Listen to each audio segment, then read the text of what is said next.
जय श्री कृष्ण। साथियों, भृगु द्वारा पिता से जिस प्रकार ज्ञान प्राप्त किया गया, इससे पूर्व की कहानी में मैंने आपको बताया था, ठीक वैसे ही एक साधक नचिकेता को भी यम की मदद से अमृत की प्राप्ति हुई। आप इसे बड़े प्रेम के साथ सुनिए और अपने बच्चों को भी सुनाइएगा। छोटी सी उम्र के नचिकेता की बुद्धि बहुत तेज थी। पिता द्वारा जब महायज्ञ किया जाकर उसकी पूर्णाहुति पर दान दक्षिणा के रूप में बुढ़ी और निर्बल गायें दी जाने लगी, तो नचिकेता ने पिता से कहा, पिताजी, यज्ञ की पूर्णाहुति के बाद तो अपनी प्रिय से प्रिय वस्तु दान देना अच्छा होता है, और आपका प्रिय तो मैं हूं पिताजी। मुझे आपने किसे दान देने की सोची है? पिता क्रोध में छोटा मुंह और बड़ी बात करने वाले नचिकेता की सीख सहन ना कर सके और आवेश में आकर बोल उठे, जा, मैं तुझे मृत्यु को देता हूं। पिता की बात सुनते ही नचिकेता तुरंत यमलोक पहुंच गए और 3 दिन भूखे प्यासे यम की प्रतीक्षा करते रहे।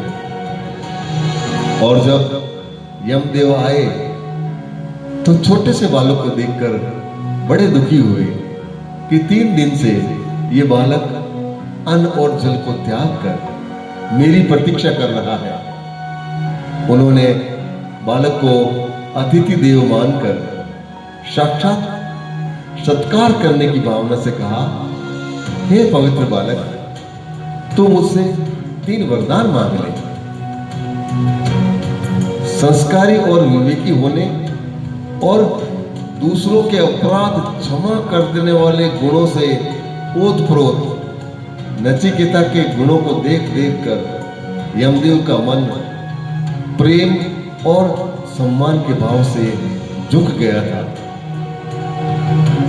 नचिकेता ने पहला वरदान मांगा कि मेरे पिता का क्रोध और उनकी बेचैनी शांत हो जाए। मेरे लौटने पर वे मेरा स्नेह भरा सत्कार करें। दूसरे वरदान में नचिकेता ने कहा, स्वर्ग लोक में रहने वाले प्राणियों के बारे में सुनने में आता है कि वहां भय, व्याधि, भूख, प्यास और बुढ़ापा किसी का भी प्रभाव नहीं होता, बल्कि स्वर्ग लोक में तो रात और दिन सुख और शांति, आनंद की लहरें ही बरसती है। अतः स्वर्गलोक को प्राप्त करने के लिए क्या किया जाए, ऐसा जानने की मेरी इच्छा है। यमदेव ने एक विशेष प्रकार के यज्ञ विधान की विधि नचिकेता को बतलाई। तब तीसरे वरदान में नचिकेता ने पूछा कि यमदेव, मृत्यु के बाद इस जीव का क्या होता है? कोई तो कहता है कि ये जीव रहता ही नहीं, कोई कहता है जीव रहता है। आप कृपा करके इसका गहराई के साथ मुझे ज्ञान दीजिए और ऐसा मार्ग बतलाएं जिससे मुझे अमरता प्राप्त हो जाए।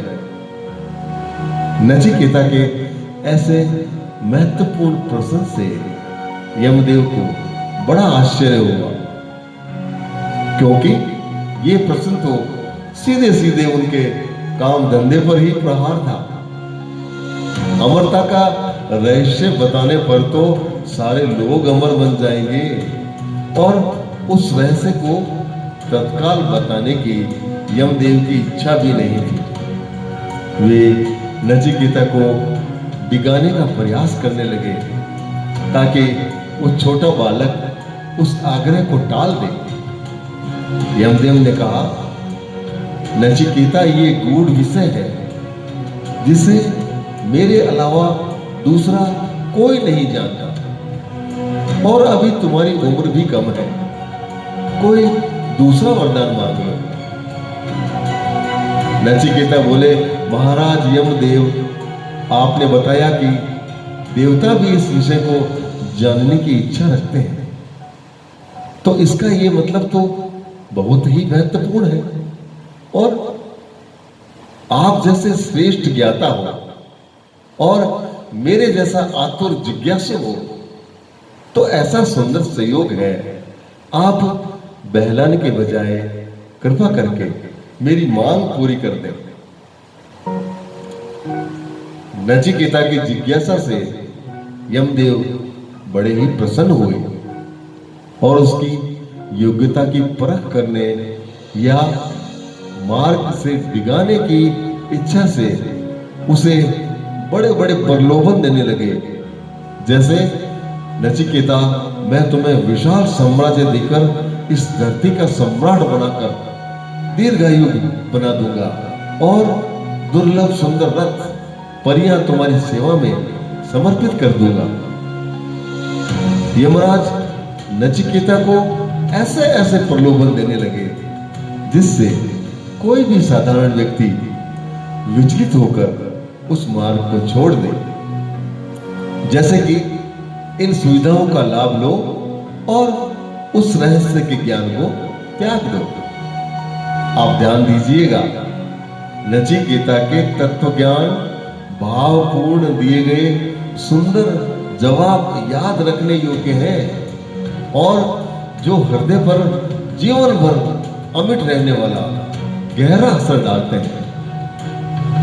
और इनसे ये समझ मिलती है कि ईश्वर की जानकारी व आत्मोन्नति के मार्ग पर बढ़ने वाले साधक को किसी तरह के प्रलोभनों में नहीं फंसना चाहिए और निडर और दृढ़ता के साथ सजग और सावधान रहने की आवश्यकता है। नचिकेता ने यमदेव से कहा, हे देव, ये जीवन बहुत ही छोटा है और इस क्षणिक जीवन में इंद्रियों के भोगों में पड़ गया तो जीवन का विकास कैसे होगा? आपके दिए गए प्रलोभन तो मेरी इंद्रियों के तेज और सामर्थ्य का नाश ही कर देंगे और ये सारे प्रलोभन नाशवान और क्षणभंगुर हैं। ये स्थायी रूप से रहने वाले नहीं हैं। समझदारी तो इसी में है कि मेरे जैसे छोटे जीवन में आत्मोन्नति करके मैं सिद्धि प्राप्त करूं। प्रभु, ये जो कुछ भी दिखाई दे रहा है और सुनाई दे रहा है वो सभी क्षणिक और नाशवान है। इनसे ये समझ मिलती है हमें कि नचिकेता ने मर्यादा को ध्यान में रखकर सावधान किया है, हम सबको सावधान किया है कि हम सांसारिक पदार्थों के नशे में अंधा बनकर मूल श्रेय की बात भूल न जाए। नचिकेता जैसी सत्य की सिद्धि बिना तीव्र प्यास के नहीं मिल सकती।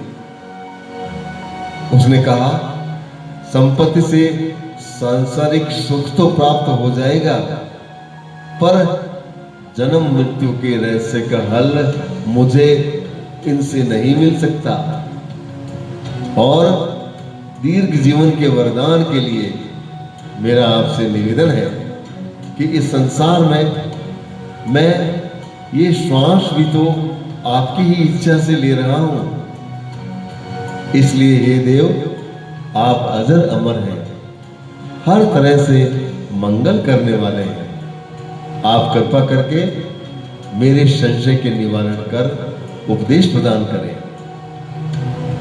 नचिकेता का ज्ञान अमर है, जिसने कितने दिलों में प्रकाश फैलाया है। ऐसे ओजस्वी नन्हे बालक के शब्दों से हृदय में अपार उल्लास का भाव पैदा होता है। हृदय आनंद व आदर के भाव से नाच उठता है देखिए, नचिकेता था तो कितना छोटा बालक, किंतु विवेक की दृष्टि से वो बड़ा ही वयोवृद्ध था, और इसी कारण वो प्रलोभनों के पार निकलकर अडिग रहा। यमदेव का मन आदर के भावों से भर गया। वे नचिकेता की योग्यता की शाबाशी देते हुए उसके प्रश्नों के रहस्यों को उजागर ना करें, ऐसा अब कैसे हो सकता था। यमदेव ने कहा, हे नचिकेता, अपनी बुद्धिमत्ता का उपयोग करके मेरे द्वारा दिए गए किसी भी लाभ से तुम चमत्कृत या विचलित नहीं हुए, और ना ही तुम किसी लालसा में ही फंसे। केवल ज्ञान की भूख होने से कोई भी किसी भी कामना को प्राप्त नहीं कर सकता, और तुम्हें इसका कोई लालच भी नहीं हुआ। छोटी सी उम्र होने पर भी अपने विवेक से तुम अपनी मांग पर अडिग रहे, और तुम्हारे जैसा जिज्ञासु मुझे आज तक नहीं मिला। तुम्हारे जैसा दृढ़ निश्चयी मेरे मन को अपार सम्मान दे रहा है। मैं तुम्हारा जितना भी अभिनंदन करूं उतना कम है। उन्होंने कहा कि आत्मकल्याण और प्रिय लगने वाले सांसारिक पदार्थ, श्रेय और प्रिय, जीवन में दोनों की आवश्यकता है। जीवन को सुखी और समृद्ध बनाने में जिस प्रकार प्रिय आत्मकल्याण की आवश्यकता है, वैसे ही उज्जवल और सफल पूर्णता के लिए प्रिय लगने वाले श्रेय यानी आत्मोन्नति की साधना आवश्यक है। इसलिए गणना या आंखें बंद करने की जरूरत ही नहीं है। अरे ये तो पक्षी के दो पंखों या हमारी ही दो आंखों की तरह जीवन की समृद्धि के लिए आगे बढ़ना है। किंतु कई बार जीवन में इन दोनों में से एक को चुनना पड़ता है, और तब लोग सत्य की खोज में इतने आतुर हो जाते हैं कि उन्हें लगता है कि ध्यान, शक्ति और समय आत्मोन्नति की साधना में ही लगाना है। उसके बिना उन्हें चैन नहीं मिलता और वे आत्मकल्याण की तरफ झुक जाते हैं। मीरा, बुद्ध, ध्रुव की दशा भी ऐसी ही थी, और ऐसी दशा में मनुष्य की निश्चय शक्ति ही भावना सुदृढ़ता की परीक्षा होती है। मजबूत इच्छा शक्ति वाले तो इस परीक्षा को सरलता से पार करके आत्महत्या के मार्ग पर आगे बढ़ जाते हैं, और इसका ध्येय प्राप्त कर लेने पर वे महापुरुष सांसारिक सुखों का उपभोग करते हुए दिखाई देते हैं। तब अविवेकी लोग उनको देखकर ऐसा सोचते हैं कि ये विषयों में आसक्त और माया में डूबे हुए पुरुष हैं, और उनकी आलोचना करने लगते हैं। वे सोचते हैं कि पहले तो ये त्याग और वैराग्य और तप में बहुत ऊंचे स्तर के थे, पर अब नहीं, लगता है उनका पतन हो गया है। हालांकि इस प्रकार के अविवेकी लोग अपना अज्ञान ही प्रकट करते हैं, क्योंकि ऐसे महापुरुषों को पहचान नहीं पाने के कारण ही अज्ञानी ऐसा प्रलाप करते हैं।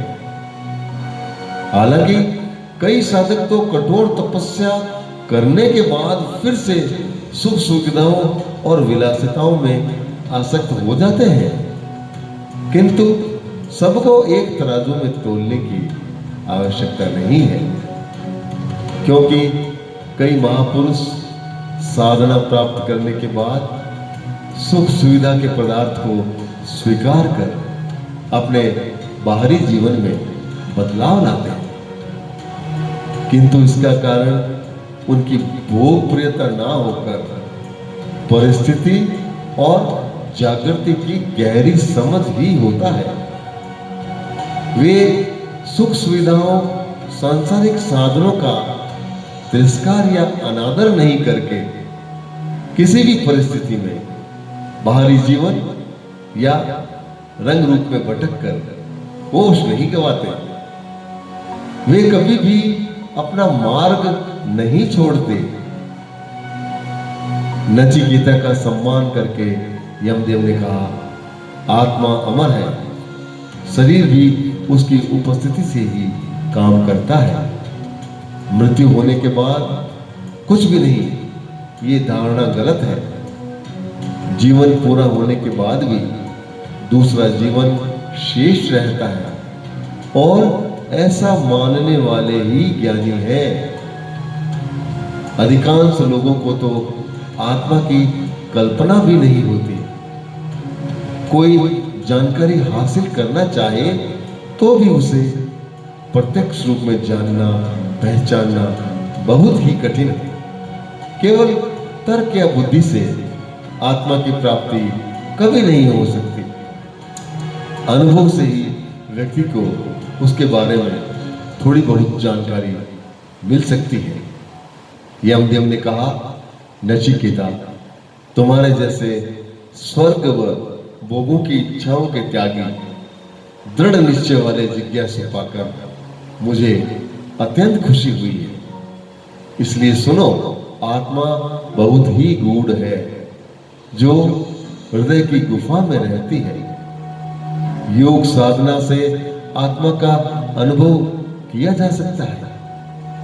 अनुभव होने से मनुष्य का मन शांत और स्थिर हो जाता है। आत्मा का ज्ञान प्राप्त करके मनुष्य आनंदित हो जाता है, क्योंकि आत्मा स्वयं आनंदमय है।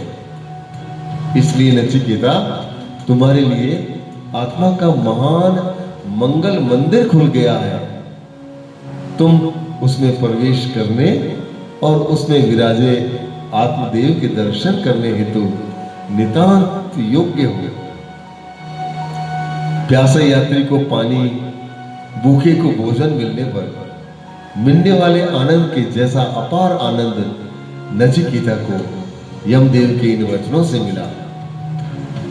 यमदेव जैसे पूर्ण वक्ता से पूर्ण लाभ लेने की चाहत में नचिकेता ने अपनी जिज्ञासाएं प्रकट करते हुए कहा, धर्म अधर्म, कर्म अकर्म, सर्जन विसर्जन से परे तथा भूत और भविष्य में जो भी परे आप जानते हैं, उसके बारे में कृपया मुझे समझाएं। तब यमदेव ने आत्मा के ज्ञान हेतु कहा, आत्मा ही परमात्मा है, जिसे ब्रह्म भी कहा गया है। वही प्रणव ओम कहलाती है। वही तत्व और परम पद है, जिसका वेदों ने वर्णन किया है। उसको पहचानने, प्राप्त करने के लिए ही तपस्वी सख्त नियमों का पालन करते हैं और व्रत करते हैं।